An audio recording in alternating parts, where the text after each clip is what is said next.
ಇಲ್ಲಿ ಹೇಗಂದ್ರೆ it's just 7 days 8 days ಪಶ್ಚಾತ್ತಾಪ ಮಾಡ್ಕೊಂಬಿಟ್ರೆ ನಿಮ್ಮಲ್ಲಿ ಆ ಕರುಣೆ ಅನ್ನೋ ಫ್ಯಾಕ್ಟರ್ ಬರಬೇಕು ಒಳಗಡೆ. ಆ ಕರುಣೆ ಫ್ಯಾಕ್ಟರ್ ಬಂದ್ರೇ ಆ ಬತ್ತಿ ಕರುಣೆ ಕಂಪ್ಯಾಷನ್, ಆ ಕಂಪ್ಯಾಷನ್ ಬತ್ತಿನ ನಿಮ್ಮ ಬ್ರೈನ್ ಸೆಲ್ಸ್ಗೆ ಹೋದಾಗ ಹಳೆ ಎಲ್ಲ ಹತ್ತಿ ಮೊಟ್ಟೆ ಇದ್ದಂಗಿದೆ, ಮೊಟ್ಟೆ ಇದ್ದಂಗಿದೆ, ಹತ್ತಿ ಗೂಡು ಒಂದ್ಸಲ ಬಗ್ ಅಂತ ಹರಿದಾಗ ದೆನ್ ಆ ಪ್ರಾಯಶ್ಚಿತ್ತ ಪಶ್ಚಾತ್ತಾಪ ನಿಮಗೆ ಏನು ಮಾಡುತ್ತೆ ಅಂದಾಗ ಕಂಪ್ಲೀಟಾಗಿ ಡ್ರೈನ್ ಔಟ್ ಆಗುತ್ತೆ. ಬ್ರೈನಲ್ಲಿರೋ ಎಲ್ಲ ವಾಸನಗಳು ಆಗುತ್ತೆ, ನಿಮ್ಮ ಮನಸ್ಸಿನಲ್ಲಿ ಅನುಕಂಪ ಬರುತ್ತೆ. You will understand what is compassion. ಅದಕ್ಕೆ ಏನಾಗುತ್ತೆ ಅಂದರೆ ನೀವೆಲ್ಲ ವೆರಿ ಗುಡ್, ಎಲ್ಲ ಕತೆ ಪುರಾಣ ಎಲ್ಲ ಚೆನ್ನಾಗಿ ಗೊತ್ತು, but it is not happening to you. Why it is not happening?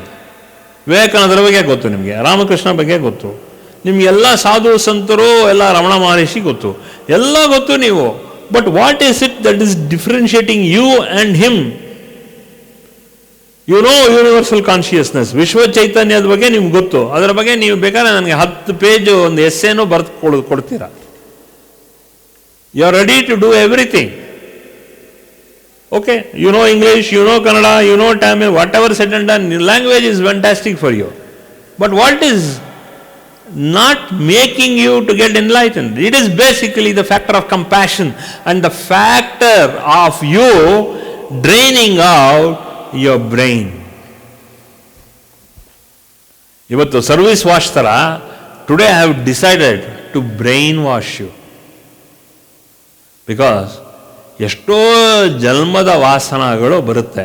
ಏನಾಗುತ್ತೆ ಅಂದಾಗ see you have to get enlightened. ಸುಮ್ಮನೆ ನನ್ನ ಹೆಂಡತಿನ ಕೊಡಿ, ನನ್ನ ಹೆಂಡತಿಗೆ ಎನ್ಲೈಟನ್ಮೆಂಟ್ ಕೊಡಿ, ಹೆಂಡತಿ ಆದವಳು ನನ್ನ ಗಂಡಂಗೆ ಎನ್ಲೈಟನ್ಮೆಂಟ್ ಕೊಡಿ, ಇದೆಲ್ಲ ಬದನೆಕಾಯಿ. I am not interested. I am only interested in you. ನಾನು ಹೇಳ್ಕೊಡ್ತೀನಿ ಟೆಕ್ನಿಕ್ಕು, ಆ ಟೆಕ್ನಿಕ್ನ ನೀವು ಫಾಲೋ ಮಾಡಿ. You have to have that brain drain. ಬ್ರೈನ್ನಲ್ಲಿರೋ ವಿಚಾರ ಎಲ್ಲ ಡ್ರೈನ್ ಮಾಡ್ಕೊಳ್ಳಿ ಫಸ್ಟು. ಇಲ್ಲಾಂದ್ರೆ ಏನು ಮಾಡ್ತೀರಾ, ಇಷ್ಟು ನಿಮ್ಮ ಹತ್ರ ಇರೋ ಅಷ್ಟು books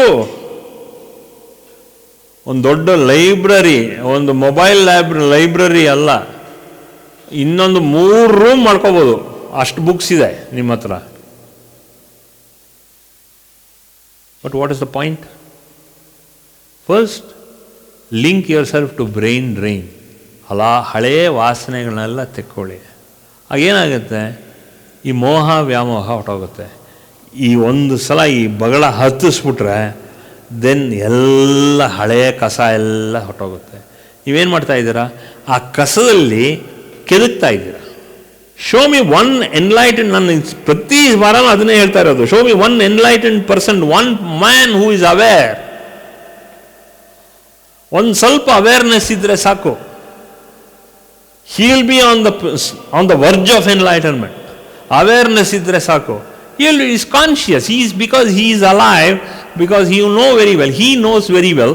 It's like that. You also now make sure you are alive. You know very well. ಯಾವ್ದು ಒಳ್ಳೆಯದು ಯಾವ್ದು ಕೆಟ್ಟದ್ದು ಅದು ಗೊತ್ತು ನಿಮಗೆ. ಧರ್ಮದಲ್ಲಿ ಎಲ್ಲ ಗೊತ್ತು, ಕರ್ಮ ಏನೋ ಗೊತ್ತಿಲ್ಲ. ಫಸ್ಟ್ ಬ್ರೈನ್ ಡ್ರೈನ್ ಮಾಡ್ಕೊಳ್ಳಿ, ಕರ್ಮನ ಕಿತ್ತಾಕಿ ಒಳಗಡೆ. Drain the brain. ತಿಳ್ಕೊಳ್ಳಿ. ಏನಾಗುತ್ತೆ ನಿಮ್ಗಳಿಗೆ, ಏನಾಗುತ್ತೆ, ಈಗೋ ಇದ್ದೇ ಇರುತ್ತಲ್ಲ. ಎಷ್ಟು ಚೆನ್ನಾಗಿ ಕತೆ ಹೇಳ್ತೀರಾ, ಎಲ್ಲ ಮಾಡ್ತೀರಾ ನೀವು. I can't access you. ನಿಮ್ಮನ್ನು ಮೆಚ್ಚಿದ್ರೆ ಒಂಥರ, ಮೆಚ್ಚಲಿಲ್ಲ ಅಂದರೆ ಇನ್ನೊಂಥರ. ಈಗೋ, ಕನ್ಸೀಲ್ಡ್ ಈಗೋ, ಆ ಈಗೋ, ಈ ಈಗೋ. ಮೆಚ್ಚಿದ್ರೆ ಒಂಥರ, ಮೆಚ್ಚಿಲ್ಲ ಅಂದರೆ ಇನ್ನೊಂಥರ. ಏನು ಇಷ್ಟೆಲ್ಲ ಹೇಳಿದ್ದೀನಿ, ಯಾರು ನನಗೆ ರೆಕಗ್ನೈಸೇ ಮಾಡ್ತಾರಲ್ಲ. ಯಾಕೆ ರೆಕಗ್ನೈಸ್ ಮಾಡಲ್ಲ? ಫಸ್ಟ್ ಆಫ್ ಆಲ್ ನಿಮಗೆ ಕಂಪ್ಯಾಷನ್ನು, ನಿಮಗೆ ಅನುಕಂಪ, ನಿಮ್ಮ ವಿಚಾರ ನಿಮ್ಮನ್ನು ರೆಕಗ್ನೈಸ್ ಮಾಡಬೇಕು. That it self shows you are ready to enlighten your self, to highlight your enlightenment. First ನಿಮ್ಮನ್ನು ನೀವು ಹೈಲೈಟ್ ಮಾಡ್ಕೋಬೇಕು. ನಿಮ್ಮದಲ್ಲಿ ಯಾವುದು ಒಳ್ಳೆಯದು, ಯಾವುದು ಕೆಟ್ಟದ್ದು. First of all you highlight what is the right kind you are having. ನಿನ್ನ ಮನಸ್ಸು, ನಿನ್ನ ಬ್ರೈನ್ ಯಾವ ಥರ ಇದೆ ಅದನ್ನು ಫಸ್ಟು ನೋಡ್ಕೋ. You understand yourself first. You understand your brain, understand your consciousness. You understand through feelings. Then, one by one, ಇದು ಒಳ್ಳೆಯದು, ಇದು ಬೇಡ, ನನಗೆ ಬೇಡ, ಇದು ಒಳ್ಳೆಯದು, ನನಗೆ ಬೇಡ, ಇದಿರಲಿ, ನನಗೆ ಎನ್ಲೈಟನ್ಮೆಂಟ್ ಆಗುತ್ತೆ ಅಂತ ಹೇಳಿ ಆ ರೀತಿ ಸ್ವಯಂ ಪ್ರೇರಣೆ ಮಾಡ್ಕೋಬೇಕು ನೀವು. You have to have lot of will power with compassion. Compassion ಇದ್ರೇ ವಿಲ್ ಪವರ್ ಬರೋದು. ಕಂಪ್ಯಾಷನ್ ಇಲ್ಲ ಅಂದರೆ ಬದನೆಕಾಯಿ ಯಾವ ವಿಲ್ ಪವರ್ ಇರೋಲ್ಲ ನಿಮಗೆ. It will not. I am telling you. ಯಾಕೆಂದರೆ ನಿಮಗೆ ಯು ಆರ್ ನಾಟ್ ಅಂಡರ್ಸ್ಟ್ಯಾಂಡಿಂಗ್. ಅಯ್ಯೋ ಹಿಂಗಾಯ್ತಪ್ಪ, 6 ತಿಂಗಳ ಕೆಳಗಡೆ ಹಿಂಗಾಯ್ತು, 8 ತಿಂಗಳ ಕೆಳಗಡೆ ಹಿಂಗಾಯ್ತು, 1 ವರ್ಷದ ಕೆಳಗಡೆ ಹಿಂಗಾಯ್ತು, 2 ವರ್ಷದ ಕೆಳಗಡೆ ಹಿಂಗಾಯ್ತು. What is the point? ಆಯಿತು, ಕೊನೆಯಲ್ಲಿ ಯಾವುದೋ ಒಂದು ಕಾಲದಲ್ಲಿ ಹೋಗ್ತೀರಾ ನೀವು. God forbid, I don't want that to happen. But ಯಾವುದೋ ಒಂದು ಕಾಲದಲ್ಲಿ ನೀವು ಹೋಗ್ತೀರಾ ಅಂದೇನೋ ಸತ್ತೋಗ್ತೀರಾ. ಆಗ ನಿಮ್ಮ ಮಕ್ಕಳು ಎಲ್ಲ ಏನು ಮಾಡಿದ, ಅಯ್ಯೋ ನಮ್ಮ ತಾತಪ್ಪ ಏನೋ ಆಧ್ಯಾತ್ಮದ ಕಡೆ ಹೋದ, ಹತ್ರ ಹೋದ, ಬಂದ. ಆಧ್ಯಾತ್ಮ ಯಾತಕ್ಕೆ ಹೋದ ನಮ್ಮ ತಾತ, ನಮ್ಮಪ್ಪ ಯಾತಕ್ಕೆ ಹೋದ ಆಧ್ಯಾತ್ಮ? ಮಕ್ಕಳಿಗೆ ಏನಾದ್ರು ಹೇಳ್ಕೊಟ್ಟಿದ್ದೀರಾ? ಹೇಳ್ಕೊಟ್ಟಿಲ್ಲ ನೀವು. They don't understand you. Why? Because you have not taught them. ನೀವು ಎನ್ಲೈಟನ್ಮೆಂಟ್ ಆದರೆ ಅವರೇ ತನಗೆ ತಾನೇ ಅವ್ರು ಕಲ್ತ್ಕೊಂಡ್ಬಿಟ್ಟವರು. The energy passes on to the family. Energy passes on to your friends. Energy passes on to your near and dear ones. ಯಾಕೆ ಅಂದರೆ such is the effect of compassion, and you know what is right and you know what is wrong. Understand? What is right, what is wrong? You yourself don't know. ಯಾಕೆಂದರೆ I am very much aware because I want you to be enlightened. ಎಷ್ಟು ಜನ, you are only talking about Vivekananda, you are talking about Ramakrishna Paramahamsa, you are talking about all these saints. Alva? You are talking so many things about our local saints. Allah? Okay, recently I had this experience of Purandaradasara. ಅಷ್ಟೊಂದು ಪುರಂದರದಾಸ ಹಂಗೆ ಮಾಡಿದ್ರು, ಹಿಂಗೆ ಮಾಡಿದ್ರು. ನಿಮಗೂ ಪುರಂದರದಾಸರು ಏನು recollection? ಪುರಂದರದಾಸರಿಗೆ ಏನಿತ್ತು? ಕೃಷ್ಣನ ಬರೆಸ್ದ ಆ ಮನುಷ್ಯ. What's happen to you? What is that thing? ಪುರಂದರದಾಸರು ಇನ್ನೂ ಒಂದು 4 ಶತಮಾನ ಆದರೂ ಪುರಂದರದಾಸರ ಬಗ್ಗೆ ಮಾತಾಡ್ತಾರೆ. ನೀವು ಸ್ವಾಮಿರಾಮ ಬಗ್ಗೆ ಇನ್ನೊಂದು 4 ಶತಮಾನ ಆದರೂ ಸ್ವಾಮಿರಾಮ ಮಾತಾಡ್ತಾರೆ. What is the connection between Swami Rama and ಪುರಂದರದಾಸರು? ಅದು ನೋಡಿರ ನೀವು? And what is the connection between Swami Rama and Purandaradasa? And what is the linking factor? You are the linking factor. ನೀನೇ ಅದು ಕೊಂಡಿ ಹಾಕೋತಕ್ಕಂಥ ವ್ಯಕ್ತಿ ನೀನು, ಅದೇ ಶಕ್ತಿ ನೀನು. That is that enlightening factor for you. That is the enlightening factor in you. What are you doing here? What are you doing here? Brain drain ಮಾಡ್ಕೊಳ್ಳಿ ಸ್ವಲ್ಪ. ಹೆಂಗೆ ಒಂದು ನಿಮ್ಮಲ್ಲಿರೋ ಬಚ್ಚಲು ಹೆಂಗೆ ಕಟ್ಕೊಳತ್ತೋ, ಆ ಕಟ್ಕೊಂಡಾದ್ಮೇಲೆ ಏನೇನು ಕ್ರಮ ತಗೋತೀರೋ ಆ ರೀತಿ ಫಸ್ಟ್ ಆಫ್ ಆಲ್ ನಿಮ್ಮ ಬ್ರೈನ್ನ ಡ್ರೈನ್ ಮಾಡ್ಕೊಳ್ಳಿ. There is too much of information and that information is not allowing you to transform your self. ಮನೆ ಬರ್ತಿ ಒಂದು ಹತ್ತಿಯ ಮೆದ್ದೆ ಇದೆ, ನಿಮ್ಮ ಬ್ರೈನ್ ತುಂಬ ಹತ್ತಿಯ ಮೆದ್ದೆ ಇದ್ದಂಗಿದೆ.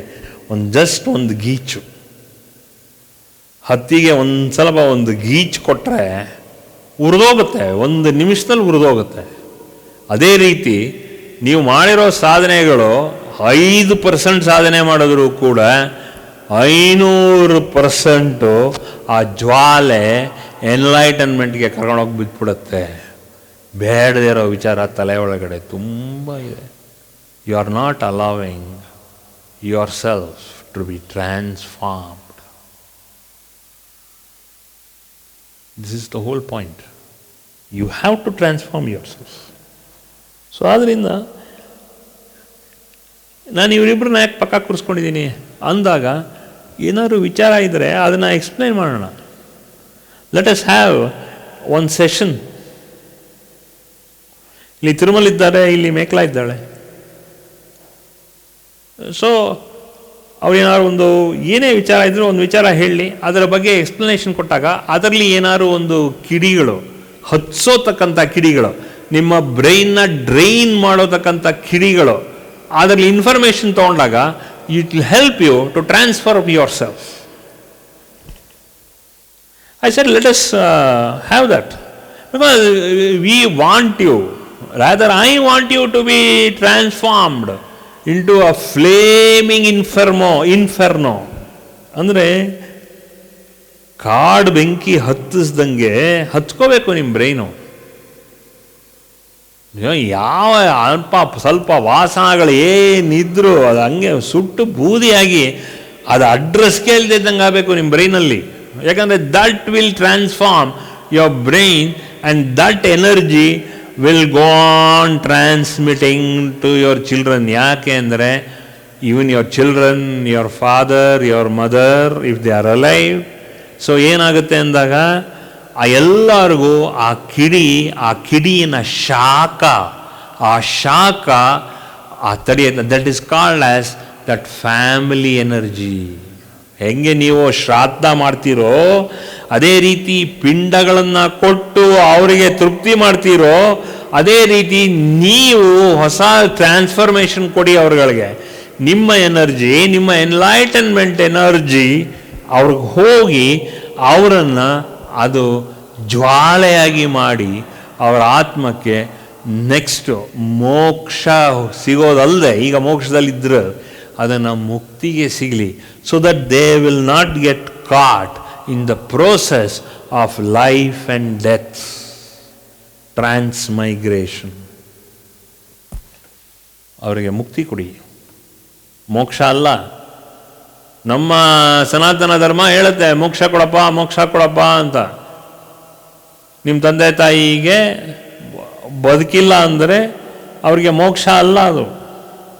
ವೈದಿಕ ಧರ್ಮ ಮೋಕ್ಷ ಕೊಡುತ್ತೆ, ಬಟ್ ನೀವು ನಿಮ್ಮ ಧರ್ಮದಿಂದ ಅವರಿಗೆ ಆ ಮೋಕ್ಷ ದಾರಿಯಿಂದ ಸ್ವಲ್ಪ ಚೇಂಜ್ ಮಾಡಿಸಿ ಅವರನ್ನು ಮುಕ್ತಿ ಕೊಡಬೇಕು. ಮತ್ತೆ ಇನ್ನೊಂದು ಸಲ ಪುನರ್ಜನ್ಮಕ್ಕೆ ಸಿಕ್ಕಾಕೋಬಾರ್ದು. If you get enlightened, then all your near and dear ones who have already passed away, ಅವರಿಗೆ they will attain ಮುಕ್ತಿ. ಇದು ಮುಖ್ಯವಾಗಿರೋ ವಿಚಾರಗಳು. You have to lighten with that light and the fire of the consciousness. ಚೈತನ್ಯಕ್ಕೆ ಬೆಂಕಿ ಕೊಡಿ. ವಾಸನಗಳಿಂದ ಅವರನ್ನು ತೃಪ್ತಿ ಮಾಡೋದಲ್ಲ. ನೀವು ಶ್ರಾದ್ದ ಮಾಡಿದ್ರೆ ಅವರಿಗೆ ತೃಪ್ತಿ ಆಗುತ್ತೆ, ಆದರೆ ಮುಕ್ತಿ ಕೊಡೋತಕ್ಕಂಥ ವಿಚಾರ ಎಲ್ಲಿದೆ ಅದು ನೋಡಿ. ನೀವು ಅವ್ರಿಗೆ ಮುಕ್ತಿ ಕೊಡೋತಕ್ಕಂಥ ಅಧಿಕಾರ ನೀವೇ. ನೀವು ಮುಕ್ತಿ ಕೊಡೋತಕ್ಕಂಥ ಅಧಿಕಾರಿ ನೀವು. You will give mukti to all your ancestors, and you become enlightened. Then what happens? You attain. ಅದೇ best thing you can do.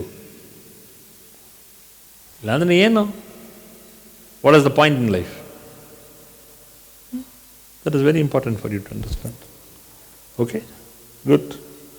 This is the opening statement. ಇದೇ ನಿಮ್ಮ ತಮಸ್ಸಿನಿಂದ ಎಪ್ಸೋತಕ್ಕಂಥ ಚೈತನ್ಯನ ಎಪ್ಸಿ ನಿಮ್ಮ ತಲೆ ಒಳಗಡೆ ನಿಮ್ಮ ಮೆದುಳಲ್ಲಿರೋತಕ್ಕಂಥ ಎಲ್ಲ ಅಸಾಢ್ಯತನಗಳನ್ನೆಲ್ಲ ನೀವು ತೆಗೆದು ನೀವು ಮತ್ತೆ ಪುನರ್ಚೈತನ್ಯಗೊಳ್ಳಿ, ನೀವು ಸಾಕ್ಷಾತ್ಕಾರ ಪಡ್ಕೊಳ್ಳಿ. ಅದು ಇಂಪಾರ್ಟೆಂಟ್. ಎಲ್ಲ ನೀವು ಬಂದಿದ್ದೀರ ಗುರು ಸೇವೆಗೆ ಅಷ್ಟೇ. ನನಗೇನು ಗುರುನೋ ಅದೇ ನಿಮಗೂ ಗುರು. If mother is my guru, then for you also it is the same mother. ಗುರು, ಇನ್ನೇನು ಬೇಕು? For more satsangs from Sri Sri Nimishananda Guruji, subscribe to this channel. Click the bell button below to get notifications. Like and share the video and spread the divine message.